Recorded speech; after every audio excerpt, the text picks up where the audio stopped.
3 invités avec nous chaque soir pour décrypter les mouvements de la planète marché. Laurent Chaudorge nous accompagne ce soir, membre du comité d'investissement de BDL Capital Management. Bonsoir Laurent. Bonsoir Grégoire. Merci d'être là, ravi de vous accueillir ce soir. Ravi de retrouver Gérald Grant, directeur délégué en charge de l'allocation d'actifs et de la sélection de fonds chez Fundesis. Bonsoir Gérald. Bonsoir Grégoire. Et merci beaucoup à Sébastien Paris Service de nous accompagner également. Bonsoir Sébastien. Bonsoir Grégoire. Vous êtes directeur de la recherche de LBP Asset Management. Nouvel épisode de tension géopolitique, un conflit de plus, j'allais dire, dans une zone qui était déjà particulièrement tendue, le Moyen-Orient. Les développements se multiplient depuis une dizaine de jours. La nouveauté du week-end, c'est bien sûr l'implication des États-Unis dans cette guerre entre Israël contre l'Iran, bien sûr. Sébastien, qu'est-ce qu'on peut dire de la situation, partant notamment des réactions de marché qu'on peut observer ces dernières heures, ces derniers jours, et notamment en ce début de semaine après l'implication des États-Unis. Je le disais en introduction, au premier coup d'œil, on n'a pas l'impression qu'il y ait d'achat panique ou de vente panique. Ni de tension particulièrement extrême sur les marchés globaux liés en tout cas à cette situation géopolitique. C'est sûr, les marchés ne réagissent pas à ce qui se passe et c'est normal. On voit que l'intervention qu'aujourd'hui a fait les États-Unis est quand même très importante. Les États-Unis rentrent dans une nouvelle guerre. Est-ce que ne savent pas les marchés? Est-ce qu'ils essayent d'évaluer, mais sans que ça se voit sur les mouvements de marché? C'est quelles en seront les conséquences? Pour l'instant, il n'y en a aucune, en fait. Pour l'instant, on a, selon M. Trump, il a anéanti les capacités de l'Iran à faire une bombe nucléaire. En fait, on n'en sait rien. On ne sait pas si c'est sûrement ça va ralentir, ou il y a des impacts sur ses ambitions, mais je pense qu'ils vont continuer à le faire. Il y a pas de raison que ça ne se fasse pas. Le marché n'a pas d'informations précises sur l'ampleur on lit beaucoup de choses. Les commentateurs sont là pour commenter. Les observateurs sont là pour observer. Mais je veux dire, le marché n'a pas d'informations fines sur l'ampleur des dégâts qui ont pu être infligés à la République islamique. D'autant plus que les militaires non plus. Les militaires ne savent pas, certains spéculent même que l'Iran aurait déplacé certains de ses trouvailles ou ses recherches ailleurs, y compris sur des bateaux, etc. Il y a toutes sortes de spéculations. Il n'empêche que ce régime est affaibli et donc on voit, comme vous l'avez dit, déjà Israël avait commencé des attaques qui étaient importantes. Il y a eu des salles de missiles qui ont un peu gêné, disons, les Israéliens. Il y a eu quand même des morts israéliens. Mais la vraie question, c'est que va faire l'Iran? Et pour l'instant, la première spéculation, est-ce que, d'ailleurs c'est l'Assemblée nationale, disons, iranienne a voté pour que, oui, on essaye de bloquer un peu le détroit d'Ormuz. Et tout le monde se dit, c'est pas possible parce que l'Iran a besoin de ressources pétrolières. Il n'empêche qu'il s'y le faisait. Vous savez, c'est 20% du trafic pétrolier, une des plus grandes bases ou ports d'exportation du pétrole saoudien se trouve justement, doit passer par le détroit d'Ormuz. Donc, ça aurait évidemment des implications très importantes. Mais on peut spéculer, on ne sait pas ce que va faire l'Iran. Il n'empêche que l'Iran attaque des ponts des États-Unis dans la région. Vous voyez qu'on passe à une autre dimension. Et là, les marchés ne sauraient pas trop à quoi s'en tenir. Donc, c'est difficile de dire sur la base de réaction de marché aujourd'hui, qui est relativement mesurée, modérée, c'est difficile de dire que c'est pour autant la fin de l'escalade. Oui, je pense que c'est difficile à dire et surtout le marché, peut-être de façon complaisante, peut-être il a raison, pense que l'Iran n'a pas les capacités de réagir. C'est possible. Le passé nous a montré que ce pays a les capacités souvent de réagir et de façon que nous gêne beaucoup, le terrorisme et d'autres actions qui sont en général très létales. Maintenant, est-ce que les marchés vont prendre ça comme une modification de l'ensemble de l'économie mondiale, de sa dynamique, etc. À ce stade, non. Le seul impact direct et simple à évaluer, c'est celui du pétrole. Ouais. Maintenant, il peut y avoir des dégâts dans la région, y compris dans la production pétrolière. Et c'est l'hypothèse que fait le marché, ça n'arrivera pas à ce stade. Il n'empêche que tout mort américain, souhaitons qu'il n'y en ait pas, changerait la donne. Ça serait un impact d'abord, on le sait, fragiliserait M. Trump, chez lui, et c'est important pour la mise en place de sa politique, et c'est ça les impacts que pourrait analyser le marché. Mais à ce stade, c'est vrai que peut-être de façon complaisante, le marché ne fait pas beaucoup fait de cette entrée en guerre des États-Unis. Gérald, alors sans aller trop loin dans la spéculation, parce que sinon le sujet deviendrait infini, mais sur la base des informations qu'on a aujourd'hui, de l'implication américaine, est-ce que c'est un conflit que les investisseurs rangeront assez vite ou qu'ils ont déjà rangé voilà, au rang des conflits qui n'auront pas eu d'impact sur la course des marchés, sur la course de l'économie mondiale, ou est-ce qu'effectivement il y a une dimension peut-être différente, une nature différente dans ce conflit qui peut avoir des répercussions et des effets en chaîne. Je pense également à l'attitude des banques centrales qui nous parlent beaucoup de ce phénomène d'incertitude généralisée qui envahit, qui a une influence déjà sur les décisions des entreprises, des agents économiques. Là, on a l'impression qu'on peut au moins rajouter peut-être une couche supplémentaire à cette incertitude. Oui, alors même si en préambule, je dirais quand même une chose, c'est que depuis le début du mois de mai, le pétrole a progressé de plus de 30%.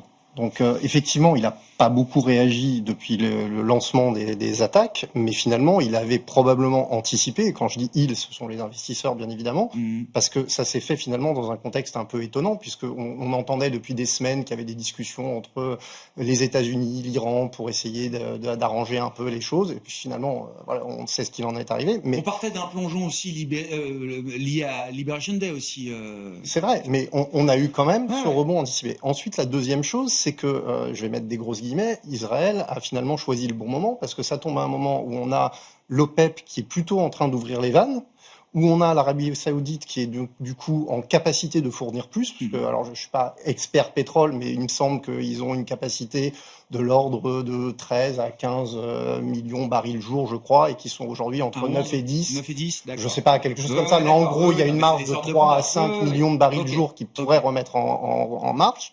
Et puis il y a aussi les réserves stratégiques américaines qui sont quand même à des niveaux élevés, et probablement que Trump, s'il y en a besoin, fera comme Biden en utilisant ces réserves stratégiques. Elles ont été reconstituées. Bah, en tout cas, elles ont bien remonté. Donc du coup, il y a peut-être quelque chose qui peut, je dirais, atténuer les effets. Après, sur les marchés, effectivement, les autres marchés, actions notamment, effectivement, l'impact à ce stade, on ne le voit pas. Pourquoi ? Parce qu'effectivement, si on fait le lien après avec les banques centrales, aujourd'hui, pour les banques centrales, et on a eu pas mal de banques centrales qui ont parlé la semaine dernière, il y avait déjà quand même un début de tension, on peut le dire, il n'y a pas eu de commentaires précis là-dessus. Powell a été finalement assez, je dirais, il n'a pas été vraiment très précis sur son impact inflationniste. Il parlait plus d'ailleurs toujours des droits de douane que ces problématiques-là, même si c'est arrivé un tout petit peu avant ou au début. Et ce qu'on peut se demander quand même, c'est est-ce que les banques centrales vont réagir ou non si effectivement il devait y avoir un impact plus fort sur le pétrole? Est-ce qu'elles vont réagir parce qu'on dit toujours qu'elles regardent le corps, donc or, éléments volatiles, et or, énergie. On peut pas se cacher quand même qu'au bout d'un moment, même quand ça joue sur or énergie, à un moment, ça impacte aussi la suite. Donc ça, c'est un point important. Donc à suivre. Et dernier point, pour provoquer un impact fort type récessionniste, dans les derniers cas où ça a été une forte hausse du pétrole, on a souvent doublé les prix du baril pour provoquer cette récession. Alors là, je sais que Sébastien est plus à même que moi d'avoir cet avis économique sur l'effet récessionniste, mais c'est ce qui historiquement s'est produit. Ouais. Bon, on n'a pas doublé les cours du baril, partant des niveaux de début d'année qui sont à peu près les niveaux qu'on a aujourd'hui. Il n'y a pas eu de... Non. En revanche, sur les réserves, elles sont faibles au fait aux États-Unis parce que justement Biden les avait énormément utilisées. Donc on a commencé à les reconstruire. Elles sont pas là. Mais c'est vrai que l'Arabie Saoudite peut mettre plus de pétrole, mais au total, aujourd'hui, on n'est pas encore là. C'est-à-dire, même si, de fait, les Israéliens n'ont pas attaqué les ressources critiques de l'Iran. Donc, c'est vrai, c'est tout à fait vrai que pour l'instant, on est dans un marché d'excès d'offres de pétrole. Donc, est-ce que les Israéliens l'ont choisi exprès ou pas? Mais c'est vrai qu'il y a un excès d'offres. Mais il peut y avoir n'importe quel grain de sable dans ce marché pour que les choses s'enveniment. Mais peut-être c'est ailleurs qu'il faut regarder. L'effet sera peut-être ailleurs. C'est-à-dire que, encore une fois, comme je disais, une attaque contre les États-Unis changerait un peu la donne ou le sentiment de marché. Je pense que c'est ça qui est important. Et peut-être la surprise serait que ça passe pas vraiment par le pétrole. On a vu dans les tensions des dernières heures, le dollar, je disais en introduction, a pu retrouver quand même une partie de son statut de valeur refuge. Laurent, vos commentaires et ce que nous apprend l'histoire, effectivement, de ces conflits et de la manière dont les marchés réagissent à ces conflits réguliers. Non, c'est un point que j'allais rajouter effectivement, parce que je pense que les investisseurs regardent aussi l'historique. Et quand on regarde par exemple des conflits dans les 20 dernières années, donc récemment on a eu quand le Hamas a attaqué Israël, on a eu la Russie qui attaque l'Ukraine, mais plus avant on a eu par exemple les États-Unis qui ont attaqué l'Irak, la guerre en Afghanistan suite aux attentats du 11 septembre. Et quand vous regardez ces différents conflits-là, vous prenez le marché où il était au moment où le conflit démarre, et vous regardez un mois plus tard, et à chaque fois le marché est même plus haut ou au pire au niveau égal. Donc ça montre quand même que sauf escalade majeure, ce type de conflit n'a pas forcément un impact très fort et durable, parce que finalement, quand on réfléchit, ça reste des conflits qui sont souvent géographiquement cantonnés. Ils peuvent avoir un impact sur le baril, mais finalement, en plus, comme l'économie américaine est devenue nette exportatrice de baril, c'est moins un sujet qu'avant pour elle. Et en fait, quand on regarde les vrais cracks durables et profonds, c'est des choses qui attaquent directement le système financier dans son cœur, un peu comme si le patient faisait un arrêt cardiaque. C'est ce qu'on a vu en 2008, quand le système financier se ferme. C'est ce qu'on a vu avec le Covid, quand l'économie est fermée. Mais finalement, ce type de conflit, au-delà du fait qu'il soit regrettable, historiquement en tout cas, pas forcément eu un impact durable. Ouais, bon. Et sur le dollar, peut-être un mot là-dessus, parce que plus qu'un mot, alors, j'ai parlé avec quelques experts cet après-midi, parce que nous, on est avant tout une maison action, mais c'était intéressant parce qu'ils nous disaient que sur les 48 dernières heures, ils n'ont pas vu d'achat fort de dollars. Ils ont vu certains intervenants couvrir leur position en short, comme ils disaient au début, mais pas encore de pari directionnel à la hausse sur le dollar. D'accord. Donc il n'y a pas eu ces achats refuges, de recherche de valeur refuge, des couvertures de position, mais on n'est pas encore en achat fort sur le dollar lié au contexte géopolitique. Voilà. Et donc du coup, la question que ça pose derrière, c'est est-ce que ça témoigne d'un début de changement de statut sur la valeur vraiment refuge du dollar ou pas? Bon, est-ce que c'est un épisode de plus dans l'actualité récente, dans le passé récent, qui fait dire qu'effectivement le dollar a perdu un peu de sa superbe de ce point de vue-là et que les fragilités sont présentes au point que les investisseurs voient peut-être une poursuite de la dépréciation du dollar, Laurent? Alors, nous c'est plutôt notre hypothèse. Une poursuite, mais qui soit, comme on dit tout à l'heure, peut-être régulière, pas forcément un choc. La raison pour laquelle on est prudent sur le dollar, elle vient de ce que veut faire l'administration Trump et ce que veulent faire ses conseillers économiques. Et quand vous regardez le sujet en détail, eux sont persuadés que un dollar fort est la source de tous les problèmes américains, parce que c'est la source du déficit commercial, qui lui-même est la source de la désindustrialisation du pays, qui elle-même est la source de sa faiblesse, puisqu'il dépend de chaînes d'approvisionnement mondiales, quand des grands pays type la Russie ou la Chine, eux, intègrent de plus en plus. Et donc, ils veulent faire baisser ce dollar. Et donc, c'est pour ça qu'on pense que, en tout cas, on ne sait pas s'ils y arriveront ou pas, mais la direction, c'est celle-là. En quoi ça perturbe les entreprises? Est-ce qu'on arrive là à une baisse du dollar de 10% quand même en 4-5 mois? On le voit pas tous les jours. Ça veut dire évidemment que sur des parités de change, ça bouge. L'euro-dollar, on est à 1,15, 1,16, enfin plus proche de 1,15, 1,16 aujourd'hui que de 1 ou 1,02 il y a encore quelques mois. On sort d'une saison de publication de résultats. On a beaucoup parlé des droits de douane, mais est-ce qu'on va reparler des effets de change et des perturbations que les effets de change peuvent avoir dans les comptes des grandes entreprises mondialisées, Laurent? Pour l'instant, parce qu'on a parlé à beaucoup d'entreprises, effectivement, suite à leur publication du premier trimestre, ça n'a pas encore été un gros sujet, la devise. C'est vrai que le sujet principal, ça reste les tarifs. Et ce qu'on entend, et on l'a traduit par ce terme anglais « wait and see », la plupart des PDG nous disent « en ce moment, je gère le quotidien, je réorganise ma chaîne d'approvisionnement quand j'en ai besoin, quand elle est mondiale et trop dépendante de la Chine, mais je ne prends pas de décisions stratégiques, je ne fais pas de gros investissements, je verrai ça au deuxième semestre, quand j'ai plus de visibilité sur les tarifs. » Donc on reporte, quoi. On reporte, et peut-être qu'effectivement, au deuxième semestre, on aura plus de clarté sur les tarifs, mais on aura peut-être un plus gros sujet à traiter sur le dollar. Et si le dollar devait continuer de se déprécier, alors les entreprises auxquelles vous parlez, j'imagine à différentes tailles, mais pour des entreprises mondialisées, le jeu des couvertures fait qu'on est à l'aise avec ces mouvements de change, on sait faire, ou est-ce qu'à un moment, ça peut quand même perturber? Si le sens de l'histoire, c'est un euro-dollar à 1,20 par exemple, est-ce que le monde de l'entreprise est prêt à ça? Donc c'est quelque chose que nous, en tout cas, on suit de manière très proche dans la gestion de nos fonds. Par exemple, le fonds BDL Rempart, on a des positions longues et des positions short. Ouais. Donc, pour vous donner une idée, hein, on calcule l'exposition nette résiduelle du chiffre d'affaires de nos entreprises aux États-Unis. Et donc, le risque de change. Et ensuite, modulo les couvertures où on n'a pas forcément toute la visibilité, on peut prendre des positions short dollar pour faire converger tout ça. Je comprends. Sur le dollar, qu'est-ce que vous en dites, Gérald? Quelle est l'analyse que vous faites? Ça devient très consensuel maintenant, l'idée d'une poursuite de la dépréciation du dollar. C'est vrai que ça devient consensuel, mais Laurent a déjà dit beaucoup de choses, mais effectivement, ça devient consensuel. Certains gros investisseurs, enfin plutôt grandes banques américaines, vont aussi dans ce sens-là, que ce soit Goldman Sachs qui estime encore 15% de glissade potentielle. Alors, ça peut paraître beaucoup, effectivement, mais c'est vrai que ça a très bien été dit par Laurent. L'administration Trump, via les Trumpenomics, avec que ce soit les taxes, la baisse des impôts, enfin le déficit budgétaire, etc. Tout ça va a priori dans le sens effectivement d'un affaiblissement du dollar. Et plus généralement, ce qui est mis en jeu, c'est la confiance que peut avoir le monde dans la devise américaine à l'instant T. Et on le voit notamment, alors il y a eu des effets un peu différents. Il y a eu la fameuse adjudication il y a quelques semaines sur le 20 ans qui s'était mal passé. Puis il y en a une autre qui s'était un peu mieux passée. On a été un peu rassurés.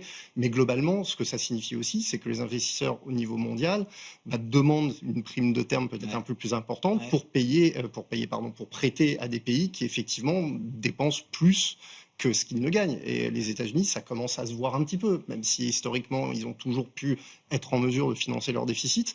Mais clairement, l'administration Trump va dans ce sens-là. Donc la glissade qu'on voit aujourd'hui, elle peut continuer. Je suis d'accord avec Laurent. On n'est probablement pas au bout. Alors, on ne voit pas un choc où on irait en 2 jours à 1,20, à 25, mais que ça s'effrite tranquillement. Je ne suis pas certain, en effet, que l'administration américaine soit contre.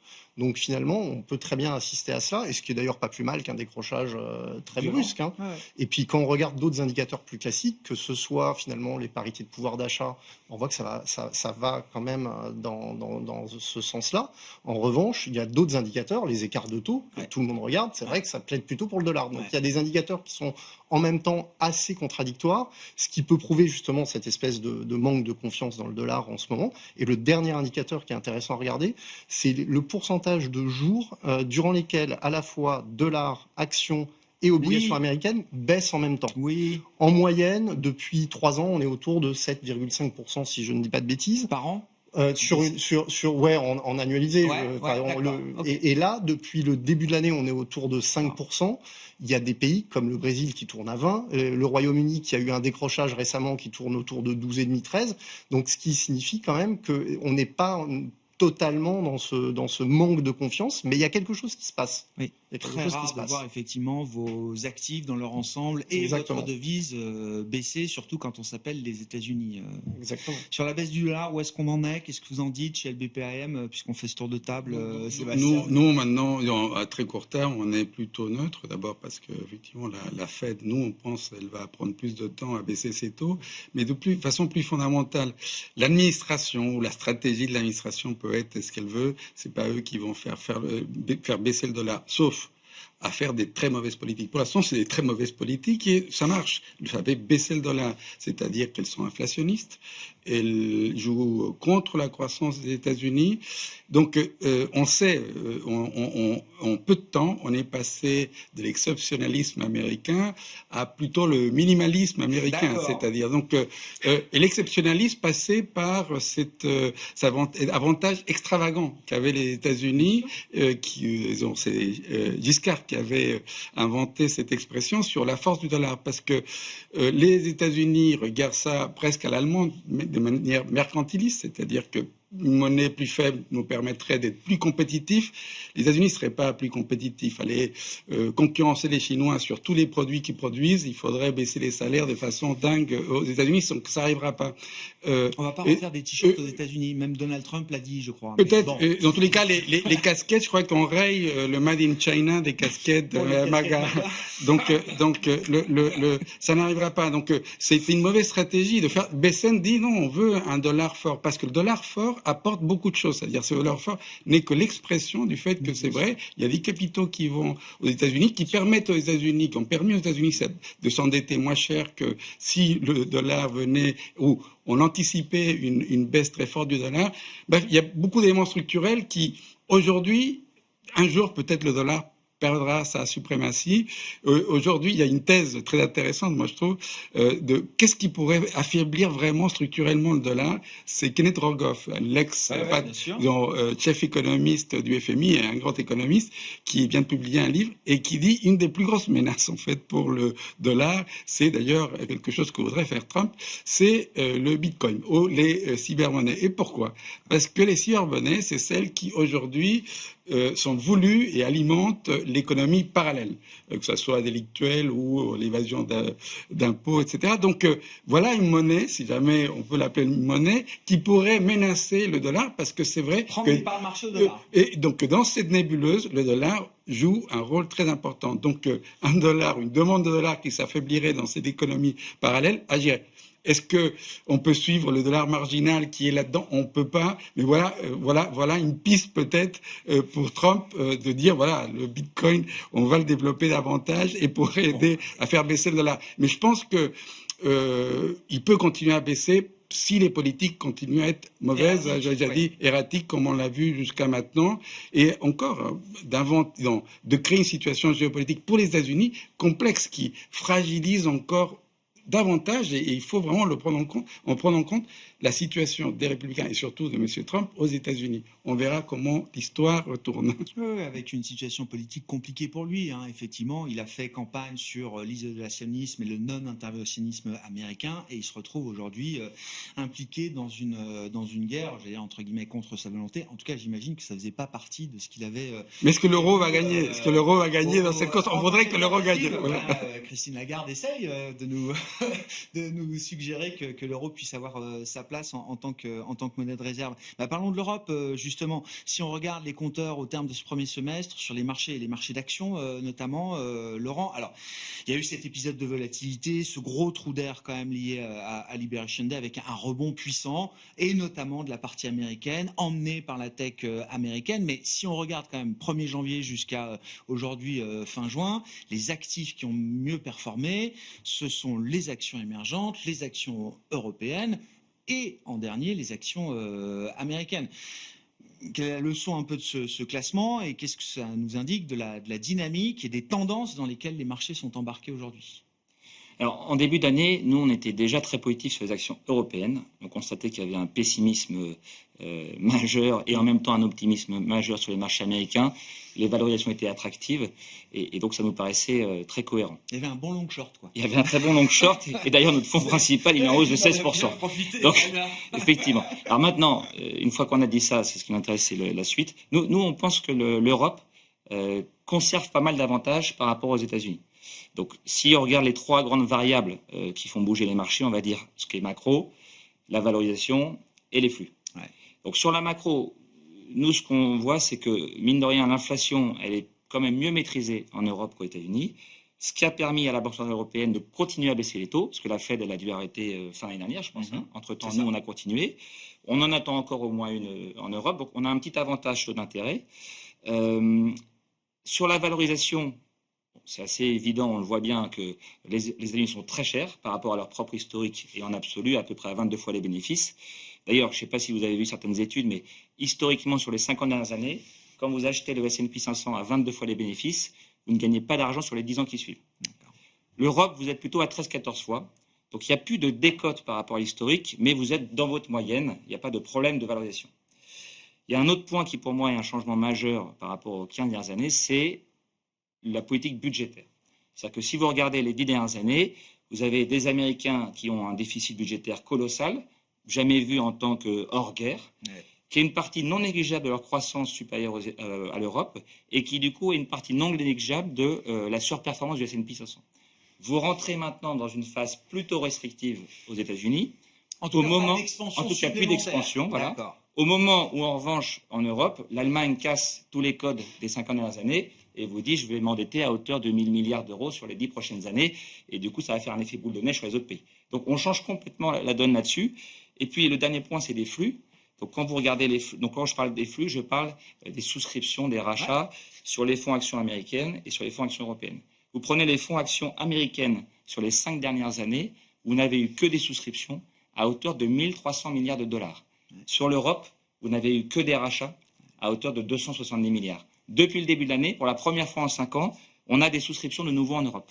On a résorbé quelle partie de ce gap infime? 5 ou 10%. D'accord. Donc il y a beaucoup de place. Si ça commence à rentrer dans les esprits qu'il y a un cas de figure où il ne faut peut-être pas être aussi surpondéré que ça aux États-Unis comme on l'a été depuis 10 ans, et qu'on veut réallouer un petit peu de manière stratégique, pas de grands coups de volant, juste progressivement, il y a encore beaucoup de place pour que les euros ou les dollars reviennent sur l'Europe. Ouais. Et le marché action européen peut continuer de progresser, de surperformer en étant demain un peu plus cher que ce qu'il est aujourd'hui, ou est-ce que ça peut se faire aussi avec des dynamiques de croissance des bénéfices des entreprises, ce qu'on n'a pas vu depuis 2 ans, Laurent, en Europe? C'est vrai. Et d'ailleurs, faut être honnête, les prévisions de bénéfices ont été un petit peu rabaissées depuis le début de l'année, en Europe et aux États-Unis d'ailleurs. Nous, notre point, c'est que dans l'ensemble, le marché européen est correct, comme on a dit, alors qu'il est très surévalué aux États-Unis. Et à l'intérieur de ce marché, là, il y a beaucoup de choses intéressantes à faire. Il y a de la valeur. Et je vous donne un exemple. Nous, on gère des fonds assez gros de 1 ou 2 milliards et on a surtout des sociétés plutôt des grandes capitalisations boursières. On en a une trentaine. Aujourd'hui, ces 30 sociétés, elles ont un PER de 11 fois quand le marché est à 14, donc on a 30% de décote. Et vous prenez ces 30 sociétés sur les 15 dernières années, elles ont quasiment 6% de croissance par an de bénéfices contre 3% pour l'ensemble des marchés européens. Donc aujourd'hui, en Europe, vous pouvez faire de l'ETF, mais en gestion active, vous pouvez trouver 30 sociétés, 30% moins chères avec plus de croissance. Et c'est quoi ces boîtes presque value qui font 2 fois mieux que le marché en termes de croissance bénéficiaire? Alors, Non, mais les trouvez-vous, par exemple, Laurent? Non, on les trouve. Le gros avantage des 3 dernières années, par rapport à avant en Europe, c'est que sur les 3 dernières années, historiquement, vous pouviez acheter des choses pas trop chères, mais ça devait être très cyclique souvent, ou alors des bancaires. Aujourd'hui, depuis 12 mois, vous avez des vrais métiers de consommation discrétion, de consommation courante, dans le médical aussi. Je pense à des Philips, à des Siemens Healthineers. Je pense dans les spiritueux, etc. Des dossiers qui sont à leur plus bas niveau depuis 15 ans en termes de valorisation. C'était trop cher, des dossiers historiquement trop chers qu'on avait du mal à payer et qui là parce que ces dossiers-là, c'était une conséquence des taux d'intérêt négatifs. Quand tout le monde a voulu acheter ces valeurs-là, donc il a fallu digérer ce multiple pendant 2, 3, 4 ans. Et aujourd'hui, vous y êtes. Il y a vraiment des choses intéressantes à acheter. Ouais. Bon, en matière de location, qu'est-ce que vous dites aujourd'hui, Gérald? Oui, l'Europe a retrouvé une place. L'Europe peut avoir encore un peu plus de place dans des allocations type qu'on trouve aujourd'hui. L'Europe doit avoir une place, ça c'est sûr. Après, je remettrais peut-être là aussi un bémol par rapport à la surperformance européenne versus États-Unis, parce que quand on regarde le début de l'année, c'est vrai dans les faits, quand on prend un point A, un point B qui est aujourd'hui, mais depuis le rebond d'avril, c'est plus tellement le cas. Oui. C'est même la tech américaine et les GAFAM, les Max 7 qui ont repris. Donc tous ceux qui se sont amusés à vendre massivement les techs se sont dit oh là là, faut vite que je revienne parce que finalement peut-être que ça repart. Sur les valorisations, oui, c'est un fait là aussi. Quand on regarde froidement la valo du S&P 500 et celle de l'Eurostoxx ou même du MSCI Europe, si on va être plus large, on est bien évidemment en dessus sur l'Europe, mais en dessous pour peut-être aussi de bonnes raisons et des raisons historiques, des raisons de composition sectorielle. On ne va pas revenir dessus, on l'a dit 150 fois, la tech plus pondérée aux US, etc. Effectivement, c'est la statistique du S&P à 22 dans les 50 dernières années.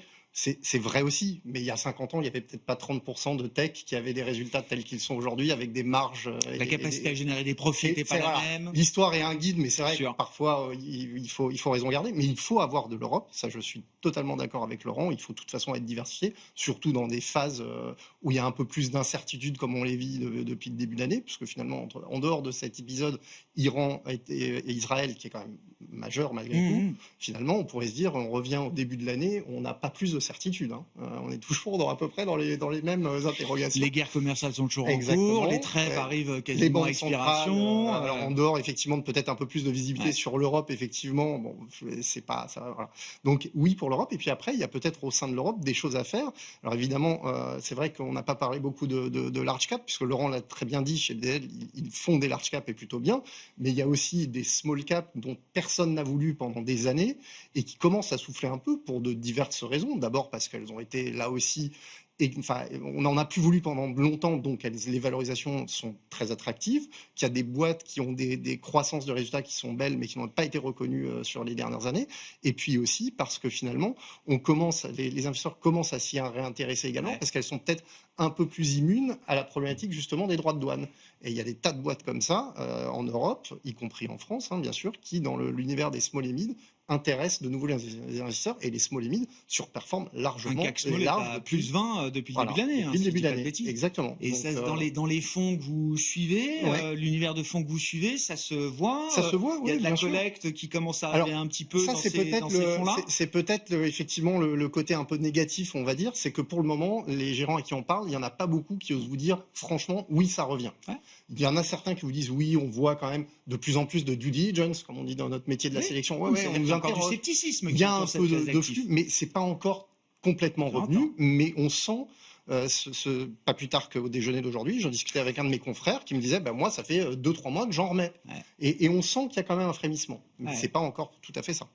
Là aussi, ça m'intéresse. Vous avez plein de fonds small cap aussi chez LBPR. Et c'est chez LF2. Nous, on est très exposés et on parie dessus. Mais je crois que si bien nous on pense que l'Europe, parce que conjoncturellement les choses, même si quand on regarde les chiffres, on parlait des PMI tout à l'heure, c'est pas génial au niveau macro encore. L'Allemagne c'est mieux.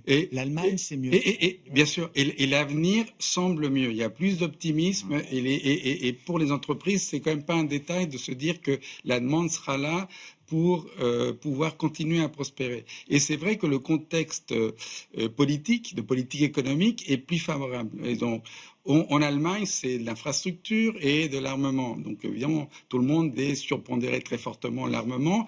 On a 50 boîtes en Europe qui font ça, donc un peu plus. Donc, c'est très bien. Il n'empêche que le vrai pari de la prospérité européenne doit passer par des gros changements politiques en Europe. Il faut et on a les talents pour faire ça. La guerre technologique, il faut que nous, on la commence.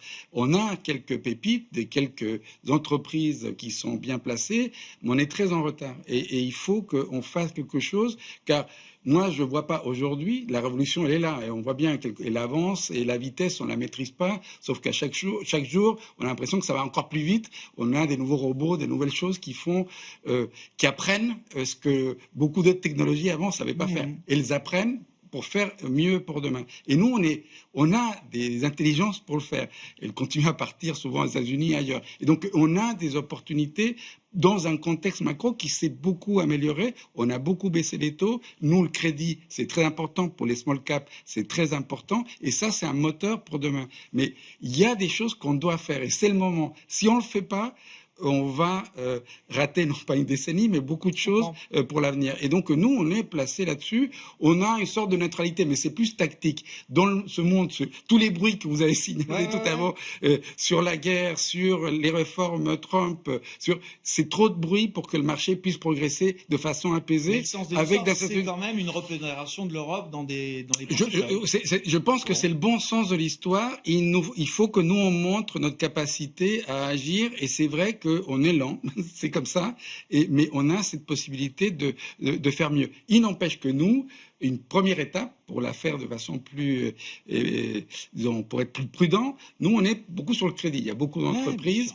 qui, aujourd'hui, demandent du crédit, qui, encore aujourd'hui, même si les spreads sont très serrés, ça nous offre du carré. Exceptionnel en termes de performance, volatilité sur ces marchés de crédit en Europe. Vous dites c'est encore une classe d'actifs qui est pertinente. Ça vous protège. Évidemment, vous pouvez être sur l'investment grade pour être vraiment très protégé. Même sur le high yield, si vous êtes assez sélectif et intelligent, ce que nous, on a réussi à faire, vu ce qui se passe sur nos fonds, je pense que c'est une façon d'attendre tout en se diversifiant, aller chercher ce risque pour demain. Et c'est pour ça que nous, on est un peu neutre US-Europe, mais on a ces biais vers plutôt small cap, parce qu'on croit aussi que peut-être c'est là où on va voir encore, malgré la performance qu'on a vue d'on vient, je pense qu'il y a de quoi faire. un des grands moteurs des marchés actions européens ces dernières années, ça a été le secteur du luxe, avec quelques emblèmes comme notre groupe français LVMH. Laurent,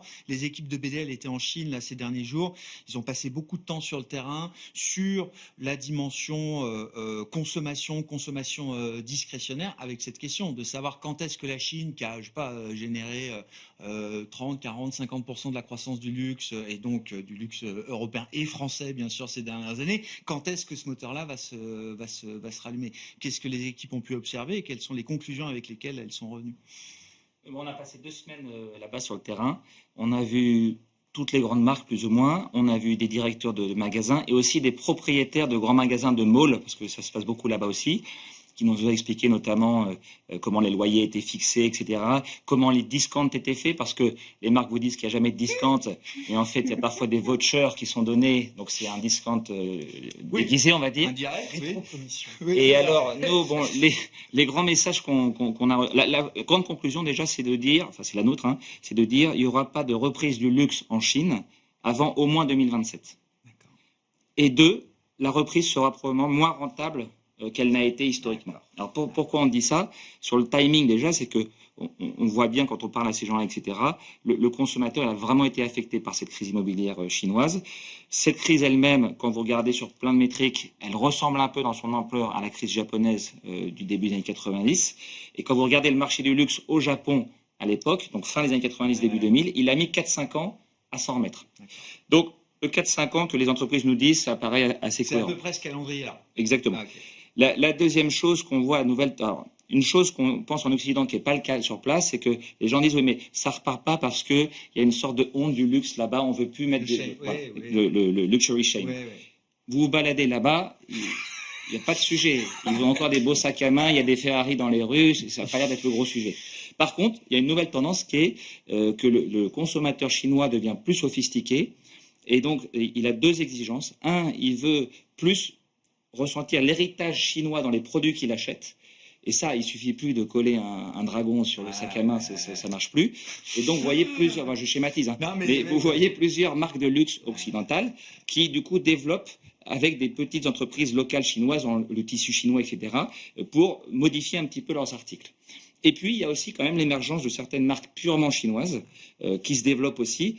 Est-ce qu'elles vont y arriver? On verra. Certaines marques occidentales vous disent elles n'y arriveront pas parce que historiquement, elles ont déjà essayé, elles sont jamais assez patientes. Et dans le luxe, il faut être patient.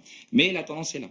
Et la dernière chose, c'est que comme le consommateur est plus sophistiqué, il s'y connaît mieux aussi en termes de prix. Et là où vous aviez avant 30-40% de différence de prix entre le même article en Chine et en Europe, ça a tendance à se rétrécir vers plutôt 10-15%.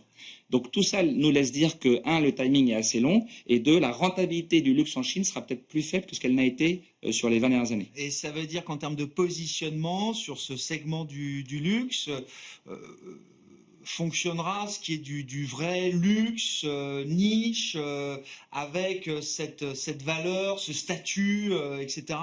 Et que le luxe un peu demi-luxe entre deux sera pas forcément ce qui fonctionnera encore dans ce marché chinois.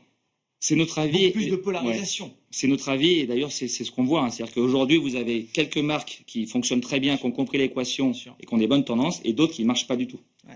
Bon, 2027 alors. Bien sûr, sur le luxe, un mot. Puisque souvent Grégoire, vous m'interrogez sur les gérants à qui on parle. J'en ai un la semaine dernière à qui je parlais qui gère un fonds Pricing Power. Donc déjà ça donne le ton. Et dans son univers, grosso modo, il a les boîtes qui vont, on va dire, créer de l'innovation et qui vont avoir du pricing power pour ça, et les boîtes effectivement de luxe. Et dans son univers, les 2 seules boîtes de luxe qu'il considère des vrais luxe, Ferrari, Hermès. Point barre. 2. C'est ça. Tout le reste, il ne les regarde pas. Des groupes comme LVMH ont peut-être perdu en pricing power. En tout cas, c'est comme il nous dit, c'est pas du vrai luxe à son regard. Et en sortant du luxe, quelque chose que je ne vous ai pas dit sur l'Europe et qui commence à inquiéter tout le monde, c'est cette section 899 du budget américain. Le Sénat a modéré, tempéré les ardeurs de la Chambre des représentants sur cette section 899. Non, mais il y a une partie qui vise à spolier un peu les investisseurs étrangers. Non, pas les investisseurs. En fait, il y a une incompréhension de cette règle. D'ailleurs, elle a été un peu modifiée, mais les investisseurs vont pas être spoliés. Ceux qui vont avoir des problèmes, c'est les entreprises européennes ou internationales qui sont aux États-Unis. Et qui tirent des revenus de leur capital là-bas. Exactement, parce que c'est là où il y aura une imposition qui peut être plus ou moins sévère selon la nationalité de ces entreprises. Donc, si vous êtes une entreprise européenne, avec toutes les contraintes qu'on impose à certaines entreprises américaines... Si vous ne manipulez pas votre devise, si vous faites tout bien comme il faut... Donc, il faut faire tout bien. Et ça, c'est quelque chose que beaucoup d'entreprises, je suis sûr que les directeurs financiers sont en train de regarder le sujet, mais je pense que le marché n'a pas complètement compris qu'est-ce que ça veut dire pour une entreprise et pour sa profitabilité, en tous les cas, ce qu'elle veut faire de l'argent qu'elle gagne aux États-Unis pour... On est encore dans le processus législatif, effectivement, entre le Sénat et la Chambre des représentants, mais cette section 899, elle a été identifiée. Reste à voir effectivement ce qu'il en ressortira précisément. Merci beaucoup, messieurs. Merci à vous trois d'avoir été les invités de Planète Marché ce soir.